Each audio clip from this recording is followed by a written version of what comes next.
Bonjour à tous et bienvenue à cette présentation de la résidence Atelier à Miami.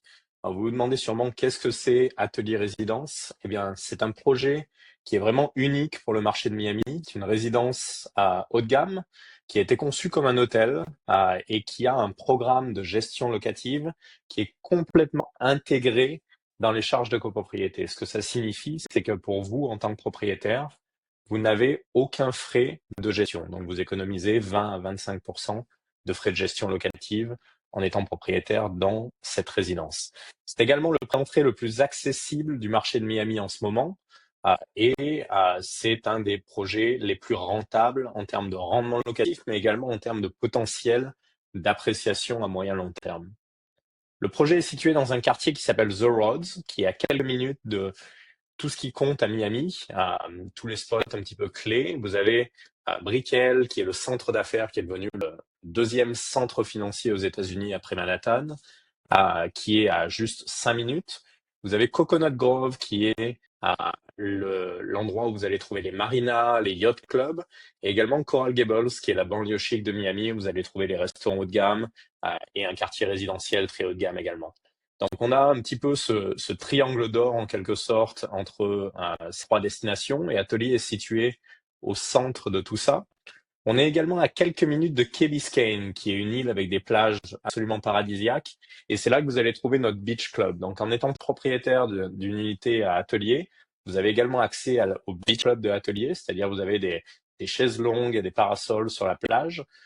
Et également, en termes d'opportunités locatives, vos locataires ont également la possibilité d'utiliser ce beach club, en sachant que nous avons un service de navette. Nous avons ce qu'on appelle un house car, qui va être une voiture Tesla qui va amener les résidents de la résidence directement jusqu'au beach club.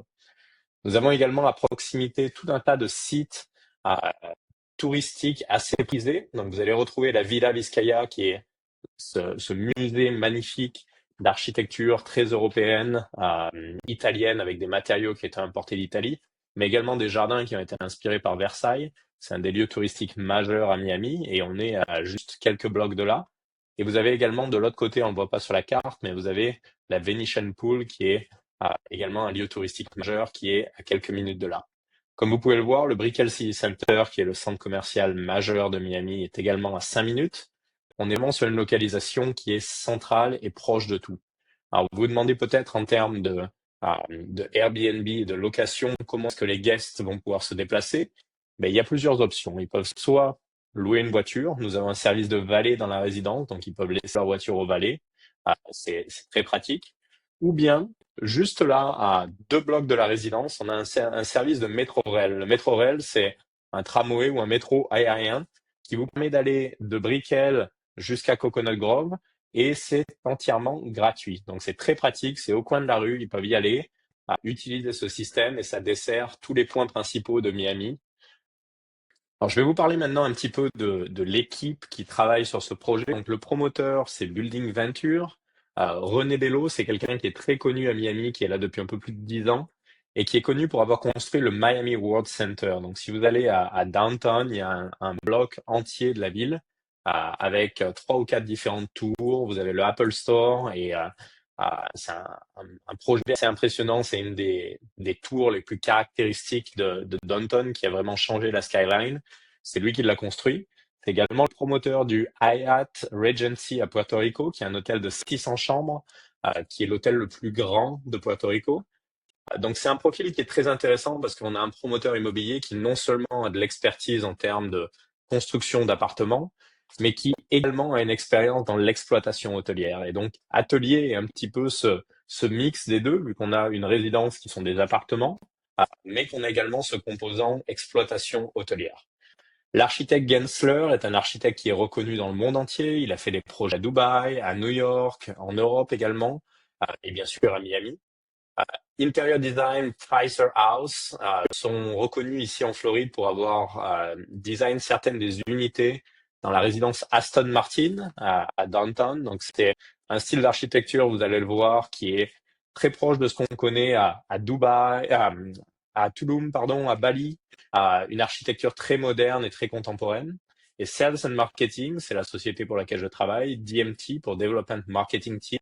On est une société qui spécialise dans la mise en commercialisation de projets immobiliers neufs sur le sud de la Floride et sur New York. On a 2 bureaux, un à Manhattan et un à Miami. Et on a aujourd'hui 7 projets qu'on commercialise sur le sud de la Floride exclusivement. Donc la résidence, il s'agit de 148 unités. Donc c'est un projet qui, pour Miami, est un projet qui est tout de même assez boutique. Euh, on connaît sur Miami parfois des projets de 400, 500 unités. 148 est une taille humaine. On a une majorité de studios. C'est vraiment une résidence qui a été conçue comme un hôtel. Donc on a 132 studios. On va avoir 12 one bedroom ou comme je les appelle junior suite. Et ensuite on va avoir 4 townhouses qui vont être des maisons très luxueuses qui vont être sur la partie arrière de la résidence. Alors voici le plan d'un studio. Comme vous pouvez le voir, ça a vraiment été conçu et optimisé pour la location. C'est vraiment le design d'une chambre d'hôtel. Donc quand vous rentrez dans la pièce, vous allez retrouver un placard, un closet sur la droite, une kitchenette qui est entièrement équipée, fabriquée en Italie, matériaux de très grande qualité. Vous avez votre salle de bain de ce côté-là. Et ensuite, vous allez avoir la partie nuit avec le Entertainment Center où vous allez retrouver la télévision, bien évidemment. On a tout ce qui est smart technology dans ce studio.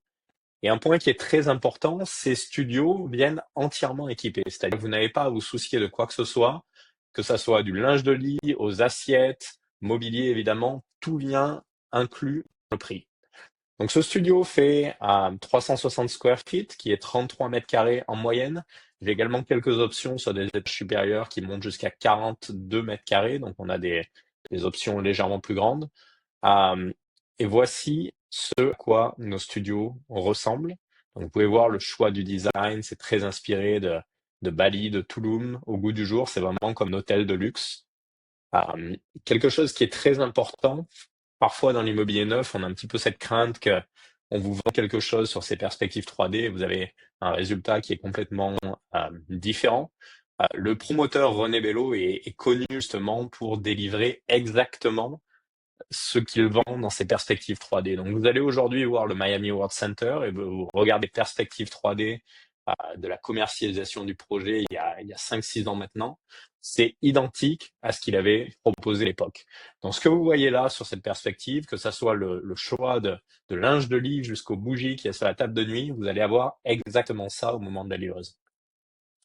Voici les cuisines, là aussi des matériaux, donc c'est des cuisines qui sont faites en Italie, des matériaux de très grande qualité. Le promoteur est vraiment allé dans le soin des détails, comme vous pouvez le voir sur ces salles de bain. Alors, Miami a cette réputation de faire des projets immobiliers qui généralement sont un petit peu ce qu'on appelle une white box, c'est-à-dire tout est blanc, du carrelage aux cuisines, tout est ça ressemble un peu à un hôpital. Là, on a quelque chose de complètement différent. On a quelque chose qui est très haut de gamme, ça ressemble vraiment à un hôtel de luxe. C'est des matériaux qui sont inspirés par des finitions plutôt européennes. Ah, Et, euh, et en fait, l'idée du promoteur immobilier derrière ce projet, c'est de faire une série, un groupe hôtelier en quelque sorte. Donc, il a déjà pour projet d'ouvrir une résidence atelier à Orlando et une autre à Tampa et de grossir le groupe de cette manière-là. Donc, tout ça pour dire en quelque sorte que cette résidence atelier Miami est vraiment sa carte de visite et il met vraiment le maximum dans le choix des matériaux, le choix des finitions, pour faire en sorte que tout simplement les investisseurs soient satisfaits, ils créent sa marque, et ensuite, euh, on a bon espoir que les investisseurs, une fois qu'ils sont satisfaits, investissent dans d'autres projets du groupe dans d'autres villes également.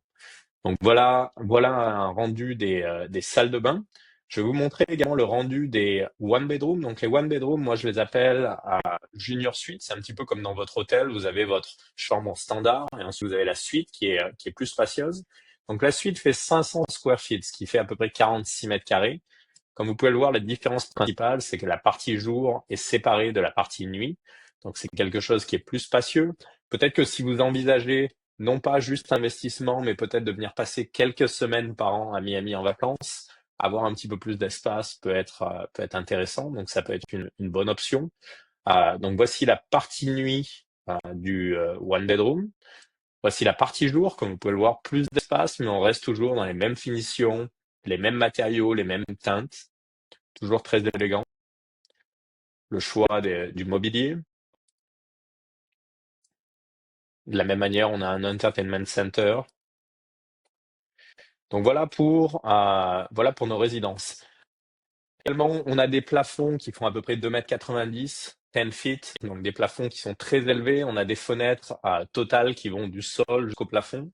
On a un système de keyless entry, donc comme dans un hôtel, les résidents auront une carte d'accès pour rentrer dans les unités.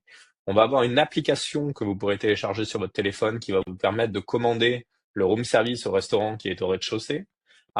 Et également tous les services que vous allez avoir dans un hôtel, comme par exemple les cartes d'accès pour gérer les lumières, ce qui fait que vous n'allez pas avoir une surconsommation électrique euh, de la part de vos guests, et bien d'autres choses qui sont également inclus dans les services de cette résidence.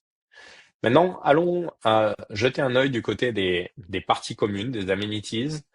Malgré le fait que ce soit une résidence qui est boutique style, on a toutes les amenities que vous voudriez dans une résidence haut de gamme ou bien dans un hôtel haut de gamme.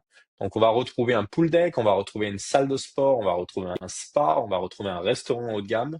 Rentrons dans le détail. Donc, la première étape, c'est quand vous arrivez dans cette résidence. Donc, on est sur cette rue de Coral Way, qui est une des rues historiques de Miami, où vous retrouvez ces arbres centenaires, beaucoup de végétation. Un quartier qui est finalement très européen. Vous avez la boulangerie française qui est de l'autre côté de la rue. Vous avez également une épicerie fine qui est dans le même bloc. Ce building va être le premier immeuble du quartier. C'est un quartier très résidentiel. Vous avez que des maisons qui font 2 étages maximum. Donc ça va être vraiment la première offre de condominium dans ce quartier.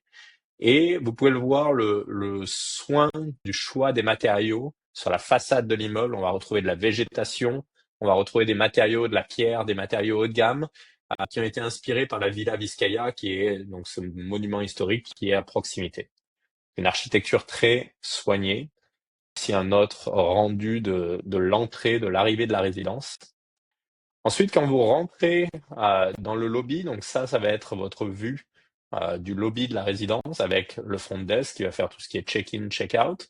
Et de l'autre côté, vous pouvez apercevoir le bar et le restaurant.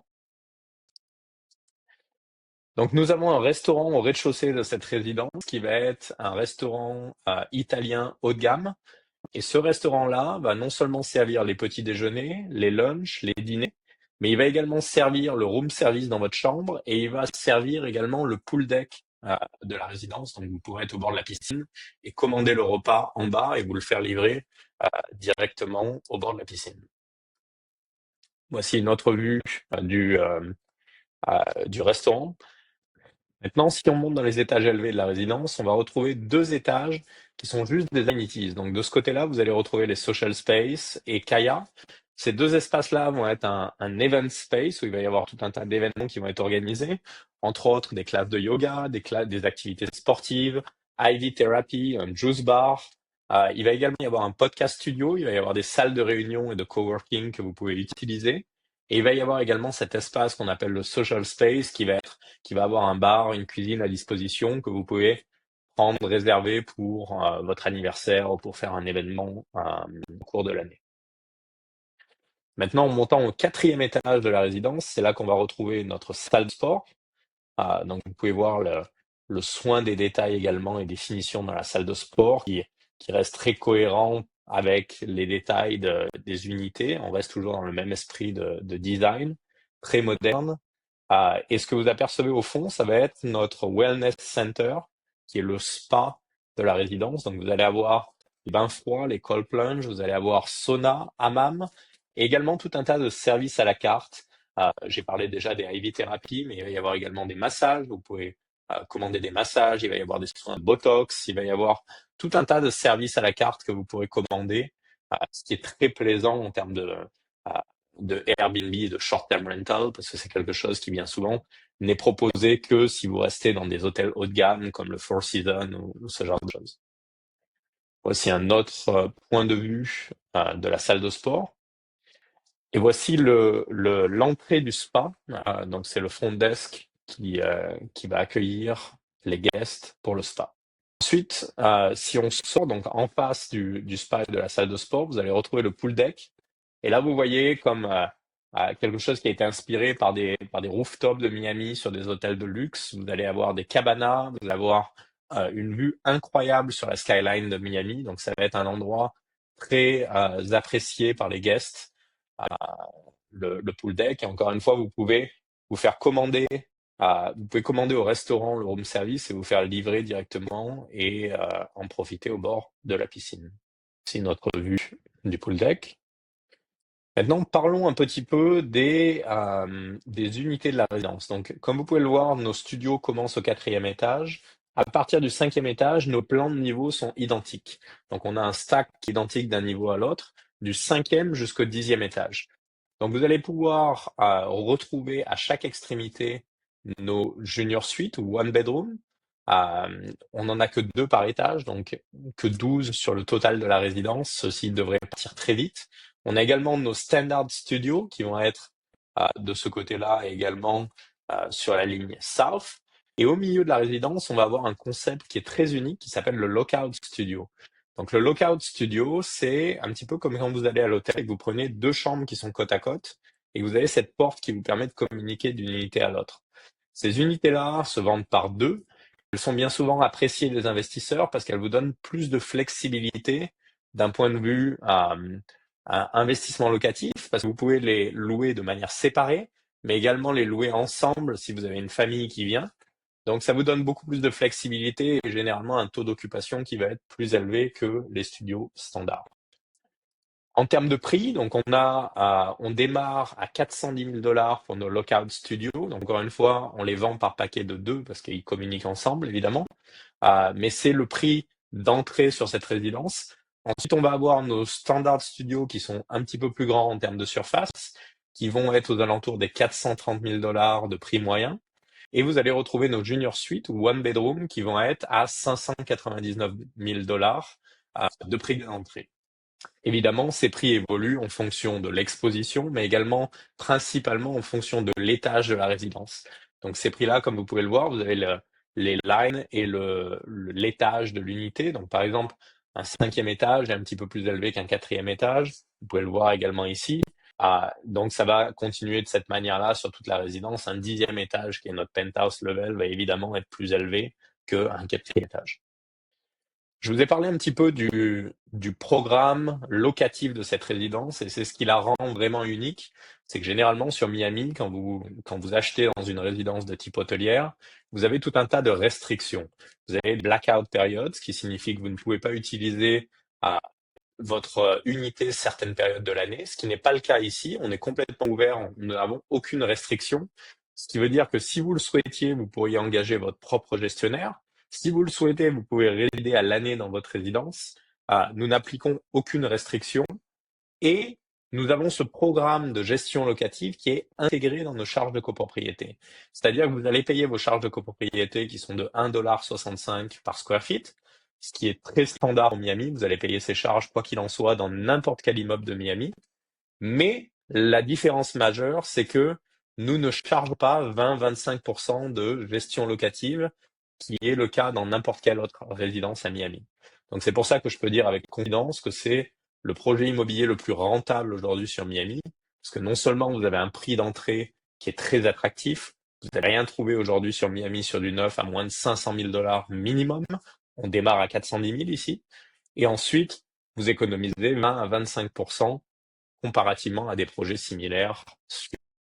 Donc vous pouvez voir ici une petite simulation de ce à quoi ça ressemblerait, juste pour voir les mouvements de trésorerie. Donc vous avez votre guest qui va réserver sa chambre par Airbnb, par exemple. Il va payer un tarif à la nuit à peu près 200 $. C'est un prix moyen, évidemment. À Miami, on a des périodes de rush comme Formula One ou à Art Basel où il va y avoir des prix à la nuit qui vont être plus élevés, d'autres périodes plus calmes qui vont être à des prix plus bas. On a pris une moyenne. Vous allez avoir les frais de nettoyage de la chambre. Vous allez avoir également le resort fee et vous allez avoir la taxe de séjour qui est standard sur tout ce qui est Airbnb et hôtel sur Miami. Donc ça va être le total que votre guest va payer. Et ensuite, vous avez la partie qui vous est reversée. Donc comme vous pouvez le voir, le cleaning fee, vous avez reversé ici. Pourquoi il vous est reversé? Ben, simplement parce que vous le payez déjà dans vos charges de copropriété. Donc vous n'allez pas le payer 2 fois. Il vous est versé par le guest et vous le payez dans vos charges de copropriété. Ensuite, vous avez host service fee qui est de 3%. Ça, c'est les frais de Airbnb. Donc, ça part directement chez Airbnb. Et donc, votre net sur $651 est de $556,50. Vous allez avoir quelques frais supplémentaires, attention, qui ne sont pas inclus. Ça va être l'électricité de votre unité, votre taxe foncière et vos frais d'assurance. C'est les seuls frais qui ne sont pas inclus. Tout le reste est absolument inclus dans ce net. Et ensuite, vous allez avoir ce que vous allez reverser du coup au HOA, donc à la copropriété, qui sont les frais de cleaning. On va voir le détail dans le frais des HOA, mais vous allez reverser le cleaning directement là-bas. Donc c'est un frais qui en fait est transparent parce qu'il est collecté auprès du guest. Il vous est reversé en tant que propriétaire et vous le payez dans vos charges. Donc vous n'êtes pas impacté par ces frais. Et ensuite, vous avez le resort fee également qui est ici, qui est versé directement par le guest à la copropriété.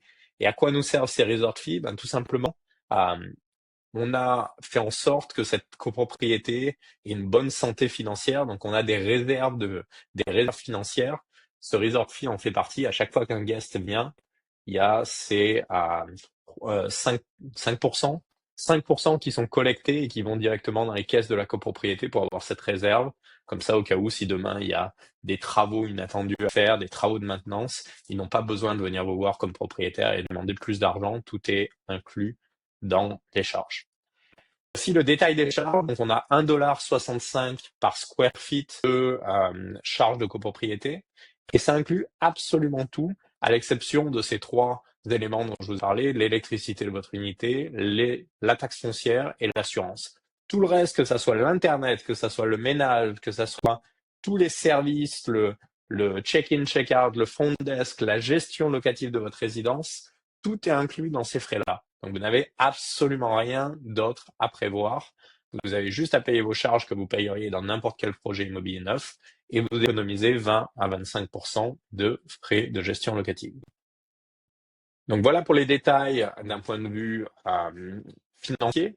Maintenant, en revenant à notre liste des disponibilités, je voulais juste préciser qu'on est aujourd'hui encore dans ce qu'on appelle une phase Family and Friends. Et pour ceux qui ne connaissent pas le mécanisme en fait des ventes aux États-Unis sur des projets neufs, le promoteur en fait dévalue volontairement les premières unités quand on est en phase de démarrage de commercialisation. Il baisse les prix pour accélérer la commercialisation et ensuite dès qu'on atteint certains paliers de commercialisation ou de construction, les prix augmentent.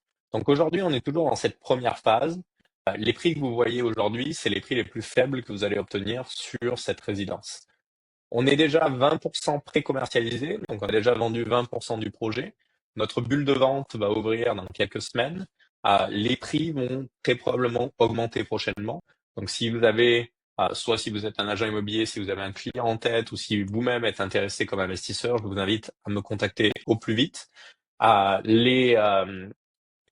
Les estimations que l'on a par rapport à l'évolution des prix, si on regarde les résidences qui ont été livrées ces 10 dernières années sur Miami, généralement on voit un différentiel entre cette phase Family and Friends et la valeur des propriétés à la livraison, qui est de l'ordre de 20-25%. Donc ça veut dire que si vous achetez aujourd'hui à ce prix-là, vous allez très probablement être en mesure de revendre dans 3 ans, fin 2027, quand on livre la résidence, pour remettre la propriété sur le marché. Et généralement, vous allez faire une plus-value qui va être de 20 à 25%. Alors, évidemment, on n'a pas de boule de cristal, ça dépend du marché, mais on peut observer ce qui s'est passé ces 10 dernières années, et donc ça nous donne une idée de la probabilité à ce que ça arrive encore dans le futur. Donc c'est une assumption qui est plutôt correcte. Donc également en termes de calendrier d'échelonnage de paiement, aujourd'hui nous allons directement sous contrat, donc ça veut dire que vous pouvez réserver une unité, signer le contrat avec 20% de dépôt. Ensuite, on va demander un autre 20% au moment du démarrage des travaux, qui va être à la fin de l'année, en décembre 2025. On va avoir 10% supplémentaires qui vont être au moment du top-off, ou comme on appelle en France, hors d'eau, hors d'air. Ça devrait arriver dans à peu près 1 an. Donc vous aurez 50% de dépôt à faire sous 1 an approximativement. Et ensuite, les 50% résiduels seront demandés uniquement au moment de la livraison, donc fin 2027, quand vous obtenez les clés de votre résidence. À savoir également même si la majorité de nos acheteurs, principalement les investisseurs étrangers, achètent cash, nous avons également 3 banques qui ont validé ce projet-là pour des investisseurs étrangers, qui proposent des offres de financement pour les 50% restants. Ça veut dire, quoi qu'il en soit, vous devrez payer cash les 50 premiers pourcents, mais à la suite de ça, vous pouvez financer les 50% résiduels. Donc c'est quelque chose qui est très unique. Normalement, il n'y a pas d'offre de financement pour les acheteurs étrangers. Et c'est une preuve que les banques ont vraiment confiance dans la capacité du promoteur et dans les retours sur investissement que vont être générés euh, par cette résidence. Voilà, c'est à peu près tout. J'ai essayé de garder cette présentation assez courte euh, pour vous. Si vous avez la moindre question, et j'imagine que vous en avez, je vais mettre mes coordonnées dans la description. N'hésitez pas à me contacter sur WhatsApp ou par email. Envoyez-moi toute question et je serai ravi d'y répondre, ou bien d'organiser une autre présentation comme celle-ci, une présentation privée one-on-one. Je suis également disponible pour faire ça à votre convenance. Voilà, écoutez, je vous remercie de votre participation et je vous souhaite une bonne journée. À bientôt.